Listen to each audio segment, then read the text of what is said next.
si je sais parmi le coup, nous revoici revenus sur Ah, CMP. c'est toi, je sais pas, d'accord. Oui. Non, je le savais en fait, c'est pas grave. Ouais, on se connaît depuis. 15 ans là, je l'ai vu grandir. Il est grand comme ça quand j'ai connu. C'est lui qui m'a tout appris sur le catch. Donc en parlant de catch, ça fait longtemps que, on va se tutoyer d'ailleurs, Ouais. que tu es associé avec la fédération, la WR. Ça va faire 3 ans que la WR fait les tournées à travers toute la France. Et c'est la 4e en France, hein, c'est ça, 4 ans, 3 ans, c'est bien ça le calcul.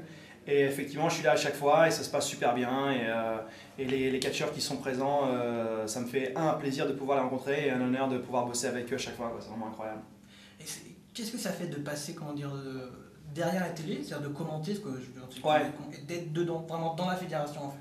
Bah, je t'avoue qu'au départ, bien sûr, quand tu te retrouves devant un public live qui répond immédiatement, soit qu'il aime ou qu'il n'aime pas, et forcément il y a un petit côté de stress. Mais tu sais que ce soit à ma position ou à la position d'un catcheur, c'est comme tout le monde, on commence, on est au niveau 0, et puis plus tu en fais, plus tu deviens meilleur, et plus tu es à l'aise. Donc le stress, Dieu merci, il est encore présent parce que c'est ça qui te fait avancer, mais il est moins présent qu'au début, et heureusement parce que sinon, je pense que j'y serais allé à 4 pattes. Il faut toujours un peu de stress. Voilà.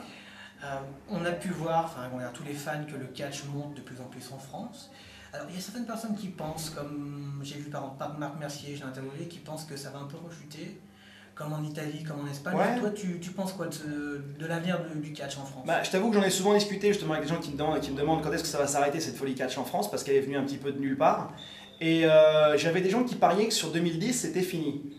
Et là, si tu veux, on est de la fin de l'année 2010 et ça marche encore beaucoup. Il y a nos amis de la WWE qui passent encore régulièrement, qui remplissent des salles et qui ont annoncé des dates pour 2011. Et nos amis de la TNA, que j'apprécie tout particulièrement, tu le sais, qui passent à Lyon et à Paris début de janvier 2011, donc c'est que ça fonctionne. Et la tournée Rampage aussi, cette date à toute la France et j'espère que ça va continuer. Donc, de savoir quand est-ce que ça va s'arrêter, je n'en sais rien. Mais j'ai envie de dire, c'est bien pour tous les fans, c'est bien pour tout le monde, pour les catcheurs aussi. Plus de boulot, plus de divertissement, et c'est une chance incroyable. Comme moi, je suis devenu fan de catch, il n'y avait absolument rien en France. Il n'y avait rien, même en live, il n'y avait absolument rien. Aujourd'hui, il y en a beaucoup. On peut choisir ce qui est bien, ce qui n'est pas bien, ce qui nous plaît, ce qui ne nous plaît pas. Et je crois qu'il faut tout simplement en profiter en tant que fan, ça c'est déjà un numéro 1. Il ne faut pas que ça s'arrête. Pas que ça s'arrête. En parlant de la WWE TNA, qu'est-ce que tu penses du changement qu'il y a eu de la TNA, toi, quand ils ont changé de ring et de version, on va dire? Bah, disons que c'est un choix, si tu veux, la TNA, ça fait 8 ans qu'ils existent maintenant. Ils essayent tant bien que mal de sortir de l'ombre de la WWE. Alors il y a des pays dans lesquels ça fonctionne, où ils existent bien, mais aux États-Unis, malheureusement, même ils ont des gros stars, aux États-Unis il y a toujours ce côté, c'est vraiment le petit frère attardé de la WWE. Les gens ne connaissent pas encore très bien la TNA, donc ils essaient de changer des concepts pour essayer de se faire connaître. Alors ils ont essayé le ring à 6 côtés, ça n'a pas fonctionné, ils sont revenus au ring à 4 côtés. Là ils ont signé avec Hogan l'année dernière pour essayer de faire un boost médiatique, ça a marché plus ou moins moyen. Là Jeff Hardy qui est arrivé. Si tu veux, je crois que ça fait 8 ans que la TNA existe, mais quand tu regardes vraiment, ils sont encore en tout début de vie, quoi. Ils ont encore beaucoup de choses à faire. Et pour l'instant, on tente plein de trucs pour voir ce qui fonctionne le mieux. Qu'est-ce qui leur manque justement? Parce qu'ils ont quand même un roster qui est impressionnant, enfin, pour nous du moins on va dire en France, quand on voit au niveau féminin, même au niveau catcheur, qu'est-ce qui leur manque? C'est une bonne question, moi je t'avoue que niveau catch dans le ring, quand il y a des pay-per-view, les pay-per-view me plaisent beaucoup plus que ceux de la WWE. Je trouve que le niveau dans le ring est bien meilleur. Maintenant, je crois que le public, on va se focaliser sur le public français, il est plus habitué à ce qu'il connaît. Et c'est vrai que ce qu'ils voient à la télévision, ça le rassure, donc ils vont plus forcément le voir en live.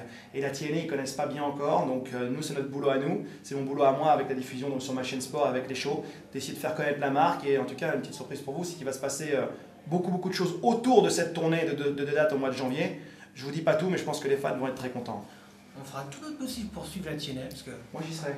Tu y seras aussi, là? Ah bah écoute... Moi, j'y serai. On va faire tout le monde. Ah ouais, avec ces VIP encore, les mecs qui vont c'est on des passes gratuites, tout ça. Attends, on va faire les interviews de promotion parce que la TNA on adore. Enfin, on adore le catch. Moi aussi. Et la TNA en plus. Ils sont jamais venus à Lyon. Enfin, l'année dernière, ils devaient venir, c'était annulé hélas. Et puis il y a eu un petit souci aussi avec le show de Paris qui a été décalé à cause de nos amis d'Haïti qui ont eu un petit souci, comme tu le sais. Cette année, on va souhaiter de catastrophes naturelles pour personne dans le monde. Et donc j'espère que Lyon et Paris vont très bien se passer et toutes les petites surprises qui vont être autour pour que tout le monde soit content. En tout cas, si tu sais pas où dormir à Lyon, tu... Bah écoute, ouais, ou plutôt une cousine, une sœur peut-être, non? Tu vis seul? Oui. On va s'arranger, Célibataire, je suis pas très jaloux, c'est pas tiens, enfin, Américaine, française, non. Non, mais bon, non, on en parlera en antenne, il n'y a pas de souci. En tout cas, pour faire un peu de promotion, on te retrouve sur Eurosport, dis-moi. Alors sur Eurosport avec les fameuses émissions de la WWE, c'est-à-dire This Week à la WWE qui est un résumé de la semaine, et la Vintage Collection qui sont les matchs des années 80-90 qui est super. Le seul problème c'est que nos amis d'Eurosport diffusent parfois ça de façon assez, comment dire, anarchique. Donc pour trouver les programmes de catch sur Eurosport, il faut être très fort. Il faut consulter vos télé-horaires, comme ils disaient à l'époque, vraiment toutes les semaines.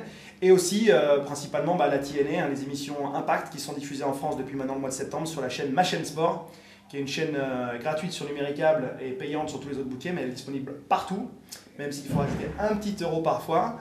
Et les pay-per-view aussi qui sont diffusés, les pay-per-view de la TNA qui sont diffusés tous les mois sur la VOD de Ma Chaîne Sport, qui est disponible sur Numéricable et 9 Télécom, je crois. Donc il n'y a pas d'excuse. Et j'invite vraiment les fans à regarder différents types de catch parce que il n'y a vraiment pas que la WWE. Dans la WWE, mais il y a du catch mexicain, il y a la TNA, il y a des catch. De toute façon, je t'ai dit, on crache pas sur WWE, on est tous venus grâce à elle. C'est grâce à elle qu'on est fan aujourd'hui. C'est grâce à elle que toutes les stars de l'American Wrestling Rampage sont aussi devenues célèbres. Donc, bien évidemment, la WWE restera toujours dans notre cœur, mais on est aussi amoureux d'autres styles de catch et c'est pour ça qu'on aime bien en faire la promotion. Et je pense que vous êtes un bon exemple. On est là aujourd'hui. Eh ben écoute, merci, ça a été un plaisir. Non, mais il faut faire en claquant rien. Voilà, l'américaine. Merci beaucoup, pas de soucis. Je te dis en janvier. Et on se voit en janvier à Lyon, à Paris, et puis moi je te dis surtout dans le ring, c'est parti, parce que là j'y vais moi. Moi j'y serai, moi il faut que j'aille dans le ring les mecs. Bon, allez, j'y vais aussi. Allez, un strepsil et au lit. Allez.